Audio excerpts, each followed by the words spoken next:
కర్నూలు జిల్లా మద్దికేర మండలం police station నందు ఎస్ఐ విజయ్ సోమవారం బాధ్యతలు చేపట్టారు. మండలంలో ప్రజలు భయభ్రాంతులకు గురికాకుండా అవాంఛనీయ సంఘటనలు, అసాంఘిక కార్యక్రమాలు జరగకుండా చూస్తానని మండల ఎస్ఐ విజయ్ నాయక్ తెలిపారు. స్టేషన్ ఎస్ఐని పలువురు నాయకులతో పాటు మండలంలోని సచివాలయ మహిళా పోలీస్ స్టేషన్ ఎస్ఐకి అలాగే విజయ్కి అభినందనలు తెలిపారు. సచివాలయ మహిళా పోలీసులో అనిపిస్తున్నాము. మా మండలంలోని పోలీస్ స్టేషన్లో కొత్తగా వచ్చిన ఎస్ఐ సారు విజయ్ కుమార్ నాయక్ గారిని కలిసి మర్యాదపూర్వకంగా కలిసి వారికి అభినందనలు తెలియజేసుకుంటున్నాము. నమస్కారం అండి, నా పేరు విజయ్ కుమార్. నేను బ్యాచ్కి చెందిన ఎస్ఐని. నేను గతంలో తిరుపతి జిల్లాలో పనిచేయడం జరిగింది. సాధారణ బదిలీలో భాగంగా ఇప్పుడు మద్దికేర పోలీస్ స్టేషన్కి నిన్న రిపోర్ట్ చేసుకోవడం జరిగింది.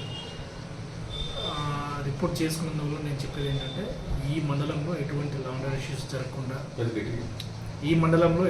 లా అండ్ ఆర్డర్ ఇష్యూస్ జరగకుండా అందరూ ప్రజలు భయం లేకుండా అన్ని విధాలుగా వాళ్ళకి అందుబాటులో ఉండి వాళ్ళకి ఎటువంటి ఆటంకాలు గొడవలు జరగకుండా